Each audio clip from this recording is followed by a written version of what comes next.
wabarakatuh. Halo semua, apa kabar? Perkenalkan, nama saya Auliana Rahmawati, AulianaRahmawati.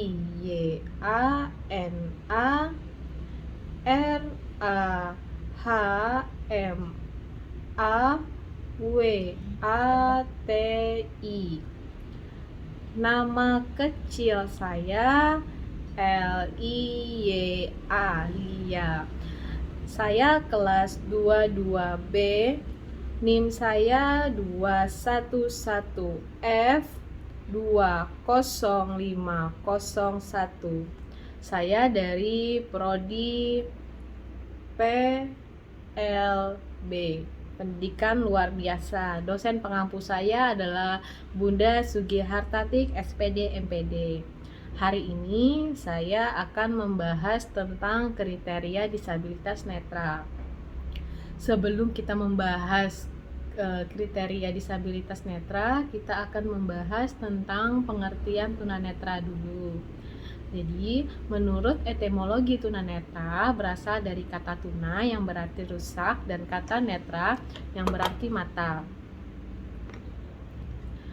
Dan seseorang yang mengalami kerusakan penglihatan disebut dengan tunanetra. Sedangkan orang yang buta adalah seseorang yang mengalami kerusakan penglihatannya 100%. Karena itulah orang yang tunanetra belum tentu mereka mengalami gangguan penglihatan 100%. Namun seseorang yang buta tentu pasti dia adalah tunanetra. Menurut Pradopo tahun 1977, indera penglihatan yang tidak berfungsi lagi, kendati pun dengan menggunakan berupa alat bantu dan senantiasa bergantung dengan bantuan fungsi indera lainnya, dikenal dengan istilah buta. Sedangkan indera penglihatan yang ketajamannya kurang, daya tahan rendah dan mempunyai kesulitan dengan aktivitasnya yang memerlukan penglihatan namun masih dapat membantu dengan bantuan alat khusus walaupun terbatas, dikenal dengan istilah penglihatan yang kurang atau low vision menurut WHO. Lebih jauh dikatakan bahwa seseorang yang dilahirkan tanpa penglihatan cahaya disebut dengan buta bawaan. Sedangkan buta yang didapat adalah setelah beberapa waktu sejak dilahirkan terjadinya penurunan penglihatan mata.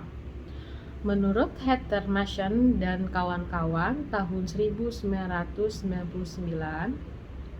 menyebutkan beberapa penyebab ketunanetraan dalam Purwaka tahun 2007, antara lain yang pertama karena faktor genetik, beberapa kelainan penglihatan didapat akibat diturunkan dari orang tua.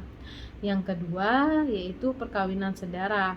Banyak ditemukan ketunanetraan dari hasil perkawinan dekat. Yang ketiga disebabkan oleh proses persalinan. Yang keempat penyakit yang akut sehingga berkomplikasi dengan organ mata, infeksi virus yang menyerang saraf dan anatomi mata, tumor otak yang menyerang fungsi saraf orang penglihatan. Yang kelima terjadinya kecelakaan yang mengenai organ penglihatan. Yang keenam yaitu diakibatkan oleh penggunaan obat tidak sesuai ketentuan seperti dosis yang berlebihan takaran sehingga sangat membahayakan terhadap organ mata. Yang ketujuh yaitu rusaknya organ selaput mata yang tipis disebabkan adanya infeksi dari binatang. Yang kedelapan yaitu daerah yang memiliki suhu panas sehingga mengakibatkan udara tidak stabil dan membawa bibit penyakit. Pada daerah yang kering biasa ditemukan penyakit mata sejenis trakoma. Ketunanetraan dapat mengakibatkan diantaranya 3 keterbatasan yang serius terhadap kemampuan seseorang dan sangat berpengaruh terhadap fungsi kognitif sebagaimana ditemukan oleh Lonfield. 3 keterbatasan tersebut adalah yang pertama dikarenakan keterbatasan dalam sebarang atau jenis pengalaman. Yang kedua, keterbatasan dalam kemampuan untuk bergerak di dalam lingkungan. Yang ketiga, keterbatasan dalam kemampuan untuk bergerak di dalam lingkungan. Yang ketiga yaitu keterbatasan dalam interaksi sosial dalam lingkungan menurut Juang 2005 halaman 52. Ketidakmampuan atau cacat dalam Kamus Besar Bahasa Indonesia disebut disability. Penyandang disabilitas adalah orang-orang yang memiliki perbedaan kemampuan yang seringkali dikenal dengan istilah difabel atau sekarang ini lebih dikenal dengan disabilitas. Penyandang disabilitas bagian kelompok masyarakat yang beragam, diantaranya penyandang disabilitas yang mengalami disabilitas fisik, mental disabilitas, dan gabungan dari disabilitas fisik dan mental. Disabilitas pun sangat beragam istilahnya penyandang. Sebagai penyandang cacat, Kementerian Pendidikan Nasional menyebut dengan istilah berkebutuhan khusus. Sedangkan Kementerian Kesehatan menyebut dengan penderita cacat.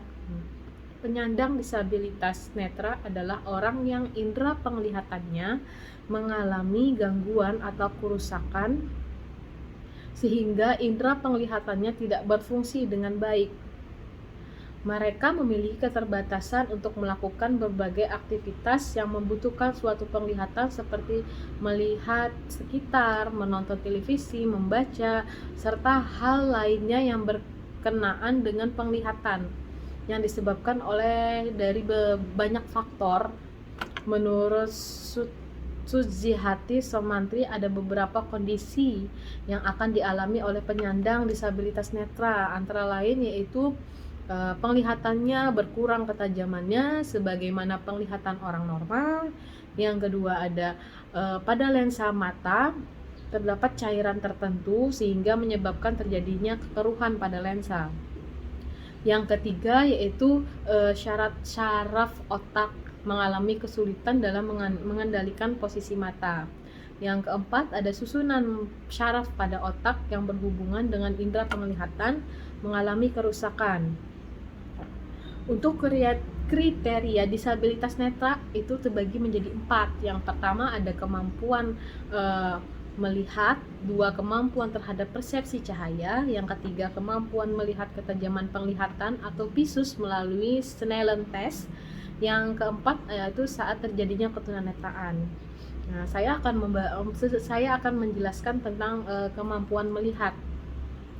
Kemampuan melihat ini dari segi kemampuan terbagi menjadi 2. Ada yang buta atau blind, yang kedua ada kekurangan penglihatan atau low vision. Buta atau blind ini ketunanetraannya terdiri dari 2, yaitu buta total atau residual vision. Buta total ini yaitu mereka yang tidak dapat melihat sama sekali, baik gelap maupun terang. Yang kedua itu yaitu memiliki sisa penglihatan atau residual vision. Mereka masih bisa melihat antara gelap dan terang. Yang kedua yaitu kurang penglihatan atau low vision. Jenis-jenis ketunanetraan ini biasanya terbagi menjadi 5. Yang pertama itu ada light perception, hanya bisa membedakan gelap dan terang. Sedangkan light projection dapat mengetahui perubahan cahaya dan dapat menentukan arah sumber cahaya. Yang ketiga itu ada tunnel vision atau penglihatan pusat. Penglihatan tunanetra berpusat pada 20 saja, sehingga apabila melihat objek hanya melihat bagian tengahnya saja. Yang keempat ada peripheral vision atau penglihatan samping, sehingga pengamatan benda hanya terlihat di bagian kiri saja. Kalau yang kelima itu ada penglihatan bercak pengamatan, pada objek ada bagian-bagian tertentu yang terlihat. Yang kedua, saya akan membahas tentang kemampuan terhadap persepsi cahaya. Tidak ada persepsi cahaya atau no light perception, itu adalah buta total. Yang kedua itu memiliki persepsi cahaya atau light perception. Pada kasus ini biasanya mereka masih bisa melihat bentuk tetapi tidak bisa membedakan, misalnya tidak bisa membedakan antara manusia, tidak bisa membedakan pria dan wanita.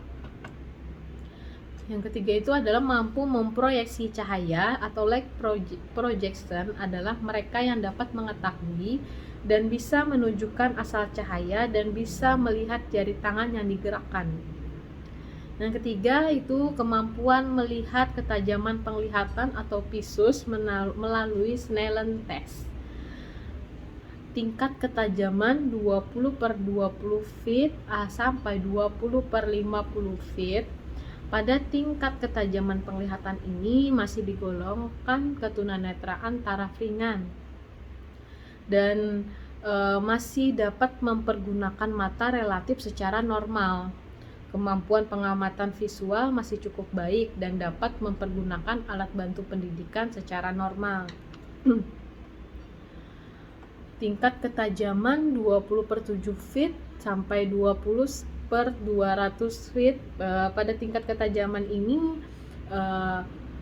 disebut low vision, dengan memodifikasi objek atau benda yang dilihat atau menggunakan. Yang kedua yaitu tingkat ketajaman 20/70 feet sampai 20/200 feet. Pada tingkat ketajaman ini disebut low vision, dengan memodifikasi objek atau benda yang dilihat atau menggunakan alat bantu tunanetra masih terkoreksi dengan baik. Yang ketiga, tingkat ketajaman 20/200 feet atau lebih termasuk berat, tapi masih bisa menghitung jumlah jari tangan pada jarak 6 meter, mampu melihat gerak tangan dari instruktur dan hanya bisa membedakan antara gelap dan terang. Yang keempat yaitu tingkat ketajaman penglihatan nol visus, buta total, sama sekali tidak memiliki rangsangan cahaya, bahkan tidak mampu membedakan gelap dan terang. Yang keempat yaitu penggolongan tunanetra saat terjadinya ketunanetraan. Ada 3 yaitu tunanetra sejak dalam kandungan atau prenatal. Hal ini terjadi pada kasus ibu hamil yang menderita penyakit menular ke janin saat hamil jatuh, terjadinya keracunan makanan atau obat-obatan ketika sedang mengandung, karena serangan virus misalnya toksoplasma. Yang kedua yaitu tunanetra saat proses kelahiran atau natal. Tunanetra karena kesalahan saat kelahiran, misalnya anaknya sungsang, proses kelahiran si bayi ini terjepit, kurang oksigen, atau karena bantuan alat kelahiran berupa penyedotan atau penjepit. Yang ketiga yaitu tunanetra setelah kelahiran atau postnatal dari bayi hingga dewasa. Hal ini misalnya karena kecelakaan, benturan, trauma, keracunan, atau penyakit akut yang diderita. Penyebab dan faktor resiko tunanetra itu banyak yang bisa menyebabkan kebutaan pada seseorang, yaitu glukoma. Glukoma itu merujuk pada kondisi peningkatan tekanan mata yang bisa menyebabkan kerusakan saraf optik yang bertugas membawa informasi visual dari mata ke otak. Katarak akan membuat penglihatan jadi buram karena adanya protein pada lensa mata yang membentuk gumpalan. Kondisi ini umumnya menyerang orang-orang berusia lanjut. Mata malas itu, orang yang menderita mata malas itu akan kesulitan untuk melihat sesuatu secara mendetail. Jika dibiarkan, kondisi ini akan membuat penderita kehilangan kemampuan melihatnya. Penyebab mata malas adalah orang yang memiliki gangguan visus namun tidak menggunakan alat bantu seperti kacamata, sehingga mata akan berusaha untuk memfokuskan suatu objek. Sayangnya lama-kelamaan kemampuan memfokuskan akan menghilang dan justru menyebabkan sulit fokus bahkan walaupun sudah dikoreksi dengan kacamata. Neuritis optik. Neuritis optik itu adalah peradangan yang terjadi pada mata. Hilangnya kemampuan melihat termasuk efek lebih lanjut dari penyakit ini.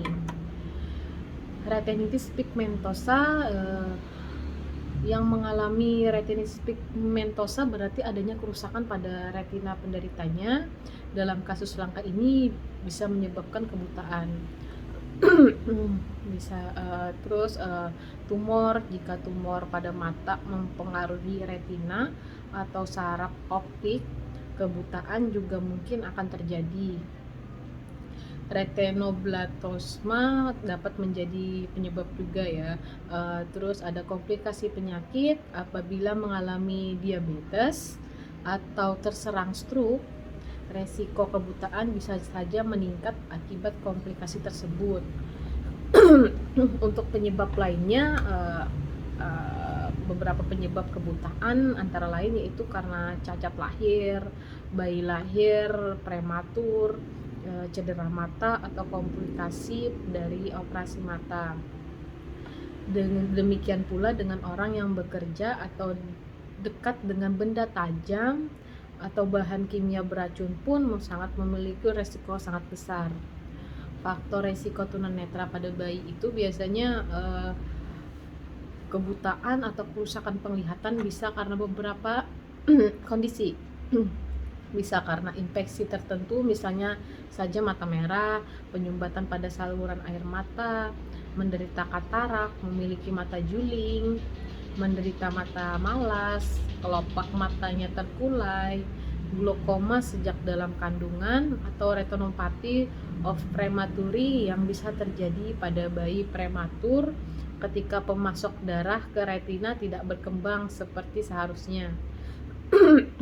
Tidak mendapatkan rangsangan visual yang cukup, sistem penglihatan tidak berkembang dengan optimal. Bagaimana cara kita mendampingi tunanetra di sekitar kita? Jika salah satu anggota keluarga atau teman kita menderita kesulitan melihat atau mengalami kebutaan total, pastikan kita jangan menjauh, tapi bantu kita saat bantu mereka saat diperlukan oleh mereka. Pandulah mereka agar bisa tetap menjalani kehidupan secara optimal. Cara-caranya untuk memandu orang tunanetra dalam kegiatan sehari-hari yaitu jangan memandu orang buta dengan memegang atau menarik tongkat tunanetra yang mereka gunakan. Yang kedua, jangan memandu mereka dengan cara menarik lengan baju atau ujung pakaian mereka. Yang ketiga, jangan pernah mendorong mereka dari belakang saat memandu orang tunanetra berjalan. Saat berinteraksi dengan tunanetra, terapkan juga langkah-langkahnya, yaitu perlakukan mereka dengan normal, perkenalkan diri lebih dulu agar mereka mengenali suara kita, jabat tangan mereka saat mereka duluan mengulurkan tangan, tatap wajah mereka saat sedang mengobrol, jangan tinggalkan mereka tanpa pamit terlebih dahulu, gunakan kosakata normal, hindari berbicara dengan mereka melalui orang ketiga. Tetap perhatikan budaya setempat bila Anda harus menyentuh mereka. Kehidupan tunanetra umumnya memang lebih berat daripada orang yang memiliki penglihatan normal. Maka dari itu, usahakan untuk selalu ada saat mereka membutuhkan kita. Dengan bantuan orang di sekitarnya, kualitas hidup mereka akan lebih baik. Pembelajaran untuk bagi anak tunanetra, biasanya layanan pendidikan bagi tunanetra dapat diperoleh dari sekolah luar biasa SLB, yaitu SLBA, merupakan SLB khusus untuk penyandang tunanetra yang mengalami keterbatasan dalam penglihatannya. Proses pembelajaran anak tunanetra menerapkan prinsip verbal, kontak langsung, dan stimulasi. Strategi pembelajaran yang diberikan di sekolah harus mendorong murid tunanetra memahami materi yang disampaikan oleh guru. Sementara itu, media pembelajaran bagi anak tunanetra adalah abjad braille, model benda, huruf timbul, hingga rekaman suara. Dengan tetap mendapatkan pendidikan, anak tunanetra tidak akan tertinggal secara akademis. Untuk penerimaan diri bagi penyandang disabilitas netra dalam kehidupan pribadinya mempunyai masalah dalam fungsi penglihatannya pada kehidupan sehari-hari, misalnya dalam mengurus diri sendiri, dalam proses pembelajaran pendidikan formal atau non formal, juga masalah sosial emosional, reaksi emosional yang menetap akan mempengaruhi perkembangan kepribadian dan berakibat terbentuknya kepribadian yang negatif dan tidak sehat. Penyandang disabilitas netra menjadi tak percaya diri dan rendah diri menghadapi dunia lain. Selain itu cenderung menimbulkan sikap kecurigaan, kebencian, dan permusuhan menurut Ella tahun 2005 pada halaman 161. Menurut Geniovam tahun 2010, penyandang disabilitas netra mengalami hambatan dalam perkembangan kepribadian dengan timbulnya beberapa masalah. Rasa curiga dengan orang lain karena keterbatasan stimulasi visual. Penyandang disabilitas netra terganggu kemampuannya untuk berorientasi dengan lingkungannya, sehingga kemampuan beraktivitas pun akan terganggu dan mengakibatkan hilangnya rasa aman dan cepat curiga atau buruk sangka terhadap orang lain. Yang kedua itu perasaan mudah tersinggung. Pengalaman sehari-hari yang sering menimbulkan perasaan kecewa dapat mempengaruhi dan menjadikan penyandang disabilitas netra emosional. Ketergantungan berlebihan bisa juga menyebabkan sifat ketergantungan kepada orang lain saat dimungkinkan terjadi pada penyandang disabilitas netra. Hal ini kemungkinan disebabkan oleh suatu sikap tidak mau mengatasi kesulitan diri sendiri dan cenderung selalu mengharapkan bantuan orang lain. Karena itulah penyandang disabilitas netra harus diberikan kesempatan untuk menolong diri sendiri, berbuat dan bertanggung jawab. Keadaan yang dialami penyandang disabilitas netra tersebut tidak memiliki tujuan yang jelas dalam kehidupan, gagal menjalin hubungan dengan orang lain, tidak mampu hidup mandiri, tidak mampu memperoleh kesempatan dari lingkungan atau ditolak oleh lingkungan.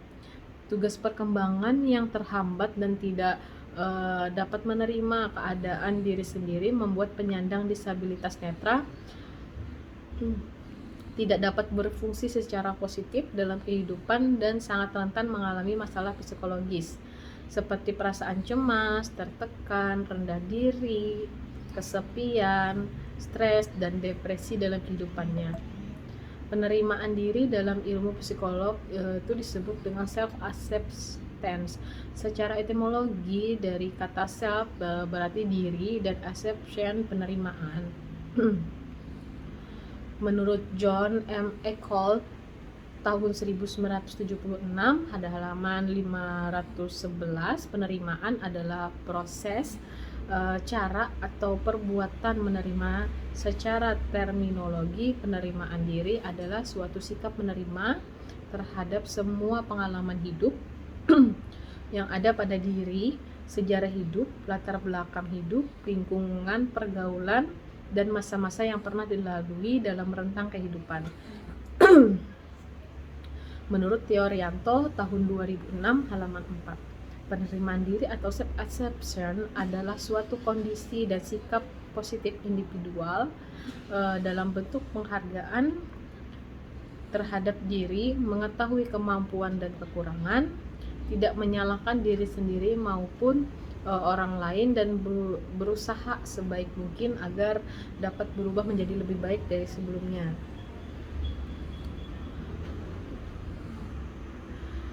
Penerimaan diri biasanya bagaimana individu menerima dan memahami karakteristik kepribadiannya.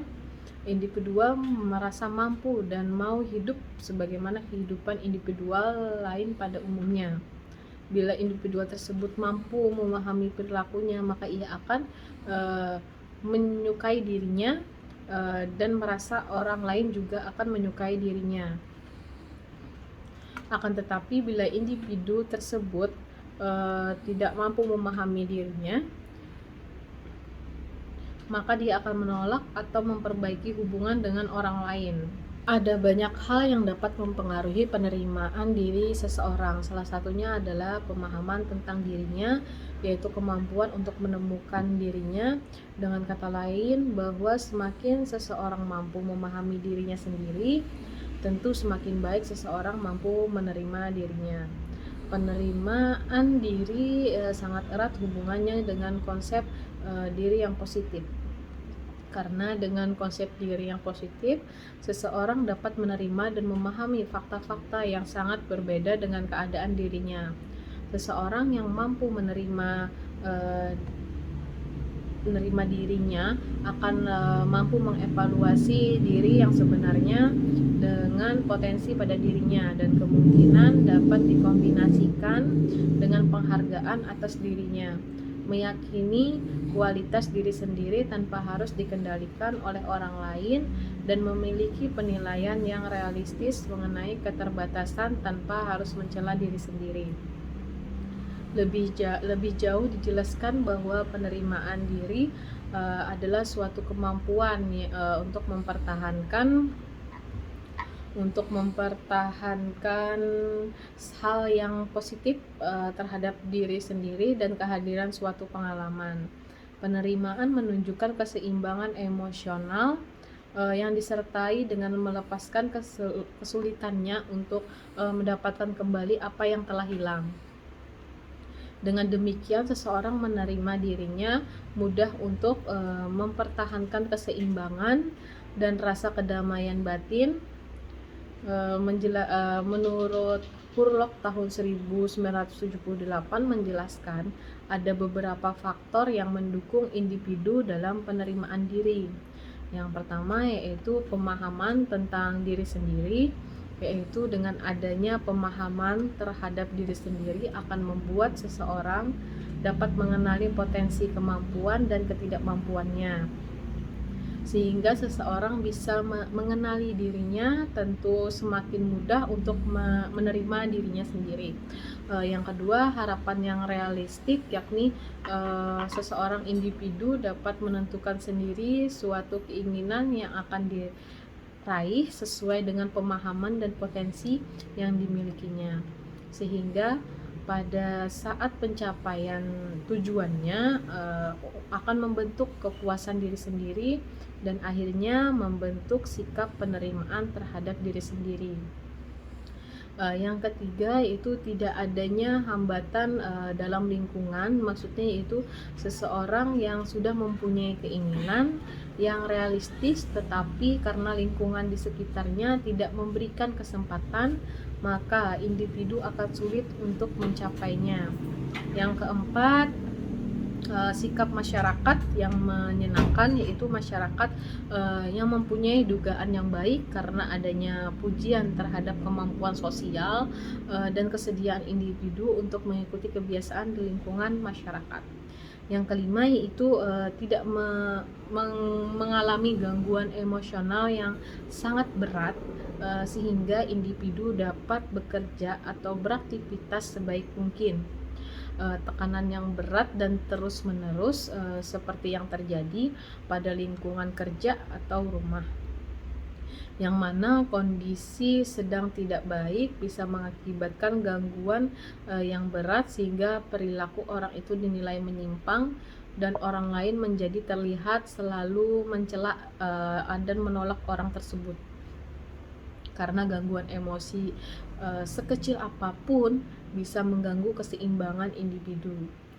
Penerimaan diri dapat dibedakan menjadi dua, yaitu ada penerimaan diri positif dan penerimaan diri negatif. Penerimaan diri positif itu adalah kemampuan seseorang dalam menghadapi perasaan, pikiran, dan emosi tanpa penolakan atau penghindaran. Dan penerimaan diri negatif melibatkan ketidakmampuan seseorang dalam menghadapi perasaan, pikiran, dan emosi, sehingga menyebabkan penolakan diri.